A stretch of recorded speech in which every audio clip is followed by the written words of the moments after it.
Can you imagine a world without recruiting teams, where candidates and hiring managers connect directly, all driven by robots and self-service? It solves all the issues candidates and hiring managers have highlighted for over a decade and research after research. But what about the recruiter? The recruiter, as we know today, will disappear. The classic recruiter, however, will return, as will new, exciting, and fulfilling roles where we won't pointlessly compete with robots. Instead, use our uniquely human qualities. Let's explore it. Please welcome Mr. Felix Wetzel. So I didn't realize that I was live already. So good morning from the UK. My name is Felix Wetzel. I'm the Chief Revenue Officer of Pocket Recruiter. But today I'm not going to. Today I'm talking about the role of the recruiter going forwards. And let me just share my screen for a second. And whenever I talk about the life or the day of in the life of a recruiter in 2025, I'm always surprised it surprises me how few people actually think that any change will happen. Right? It all seems to be staying the same. And even COVID hasn't acted as a catalyst for change. Everybody just believes we're going to return to the pre-COVID days. And all of that happens even though we have amassed a lot of evidence of how the internet disintermediates professions. Yeah. So for example, first of all, obviously we had the travel agent. They were followed by the property agent. They were followed by the new car dealer. All of those industries were disrupted by the internet and the professions have significantly changed. Now, you can obviously say that this is the case because they dealt with structured data. So, for example, if you buy a house, you obviously clearly know that, you need to have, for example, you want to have 3 bathrooms, 4 bedrooms, and it's quite easily to match. And that was one of the reasons why our industry wasn't disrupted yet. But over the last couple of years, we have made some real stride of matching unstructured data, and that means CVs or candidate data and job data. And that now has obviously the impact on us that we now see also the disruption of the used car dealer, because used cars are very different from new cars, and obviously finally also the recruiter. And the impact will be massive. And I just show you briefly how we already see the impact. So Pocket Recruiter, just very briefly to give you some context, sits where if this is a very basic workflow, talent acquisition workflow, Pocket Recruiter sits here at the screening, sourcing, shortlisting, engagement tool, and we are automating all of the screening, all of the sourcing, the shortlisting, and the engagement with candidates that apply or that are in any of your databases. What we see already is, as you can see at the bottom, we see that the time to submit reduces by 50% of our clients, and the candidate quality increases from 47 to 49%. And that's significant because obviously speed is one instance of recruitment, but relevance is the other one. And what we see and what Pocket Recruiter does, or the AI does, it actually overcomes the selection bias of the recruiter and brings them better candidates. Now, here you can see how it all breaks down, right, into time-saved sourcing, the improvement of source-to-interview ratio. But the key point while I'm pointing this out is this capacity release. So all of our clients see a minimum capacity release by just using Pocket Recruiter of 20%. So in a way, at least 1 day a week, the recruiter saves when using Pocket Recruiter. Now, some of our clients actually see 60% capacity release, and that's just with one software, but with one technology. But we can go much, much further. And let me show you what's possible already now. So here again, we have our very basic workflow. And first of all, we could use, for example, Foresight. Foresight is a workforce planning software. So here we can work with the hiring managers and identify who do we need to hire, what kind of people to what salary. So instead of being transactional and reactive, we're very proactive in our recruiting. Then we can use Jovio, which is a programmatic ad and media buying company, to buy and put the ads out into on job boards, on Facebook, on different social channels. Then Obviously, we have Pocket Recruiter, and Pocket Recruiter then gets all of the candidates fed in here, and it starts screening and sourcing the candidates and shortlisting and engaging them, for example, for experiences, for skills, and for activities. And then we go a step further and saying, actually, now we not just want to see, what kind of, do the people fit the skills and the experiences, but do they also fit into the company, and we use SOVA from an assessment perspective. So at this stage, all of this can be automated, and at all of this stage, there's the entire funnel from planning all the way from getting first applications all the way down to a very, very short list of candidates who have the technical skills and expertise, the competency and performance fit, and are interested, can all be done without a single human actually touching it. So at this stage, you can see a capacity release of 100%.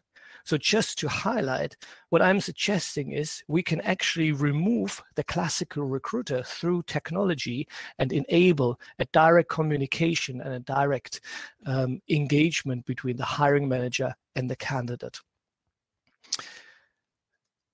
Now, after this show, when you go back and maybe take this to your team and talk them through it, you will face something which I call middle management sabotage. That's normally people in the middle management or with middle management mindset who don't like change. And they will sabotage it at any stage possible, because the key thing for them is to remain control. So you will hear different things.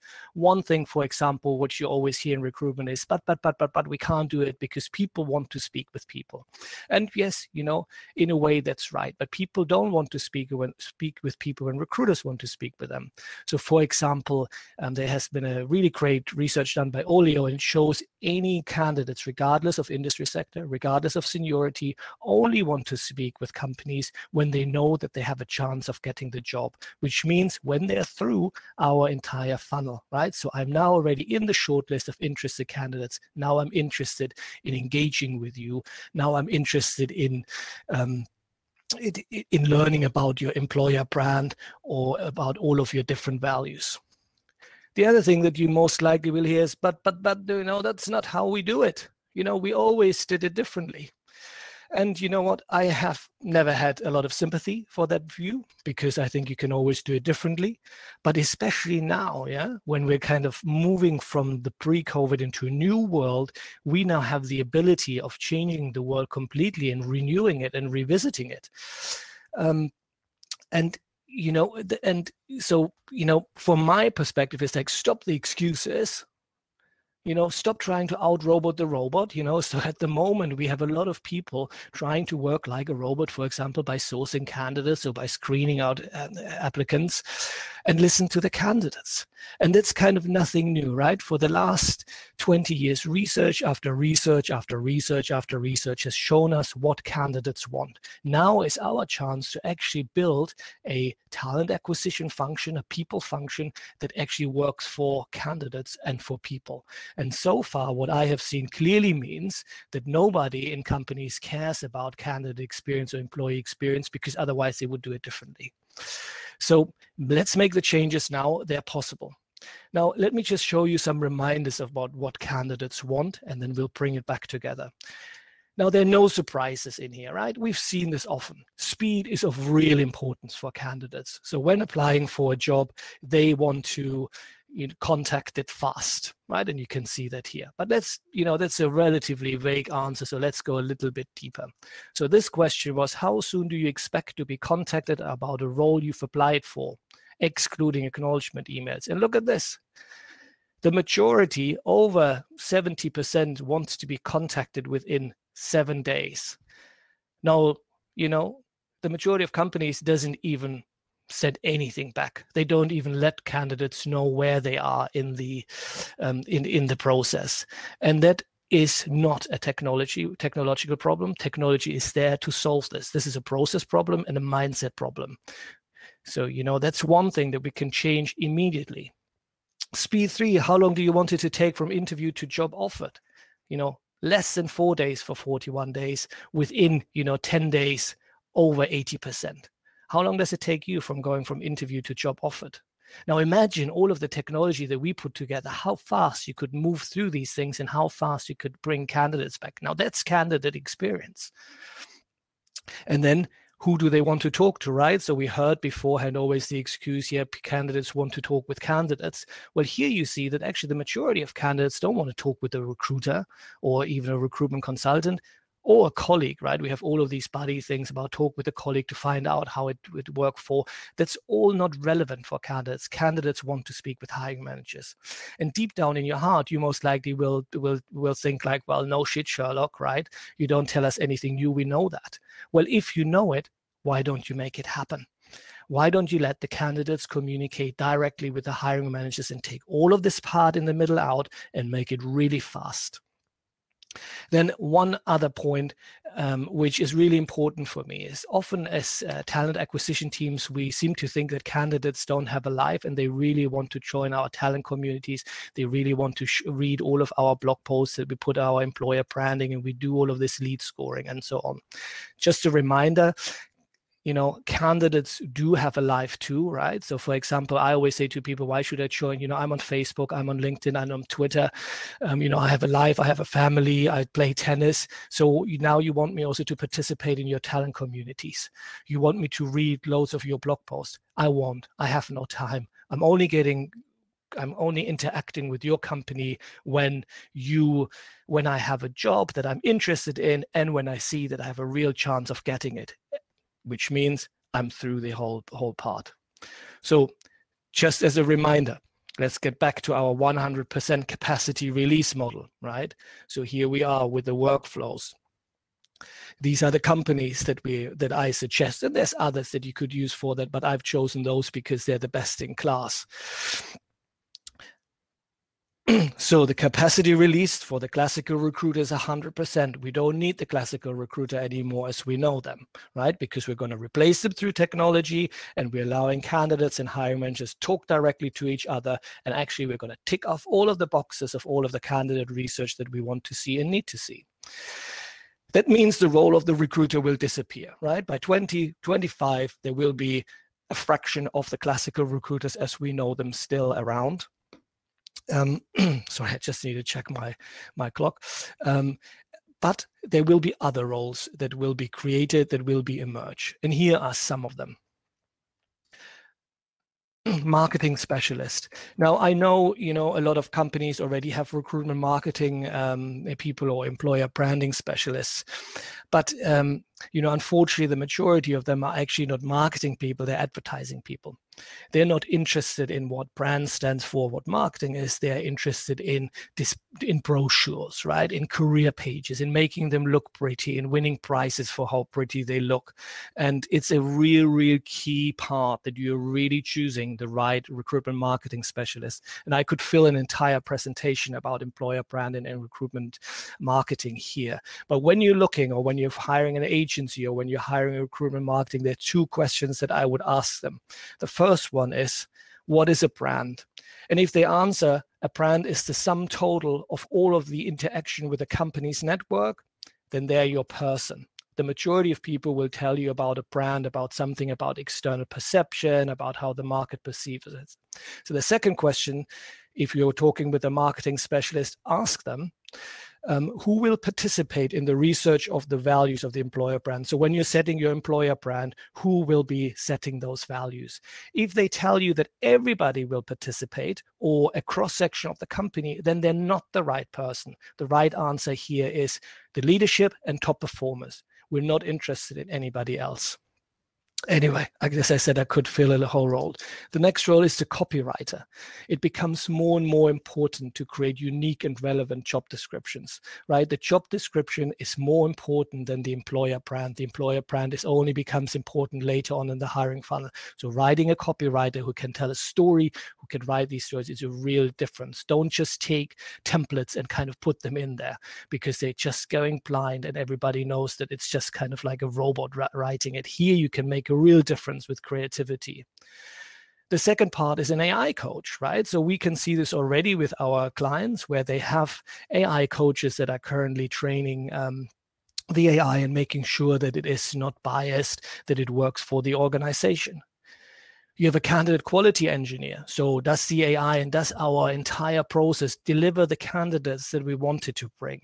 That's also something that can be done centrally, which means suddenly if you have loads of different branches all around the country, you can control the quality of candidates centrally, and the hiring manager then picks up the short list of already interested and qualified candidates. A candidate concierge, and that is potentially most like the classical recruiter as we know it. And this is the person who might pick up a phone when they see that somebody's hanging, who might be able to answer questions. Now that could also be a chatbot, but I'm seeing it more that maybe with some with some professions, you might be better off picking up the phone right from the start instead of, for example, even advertising roles. So a little bit more like a headhunter, but in a more defined and more packaged role.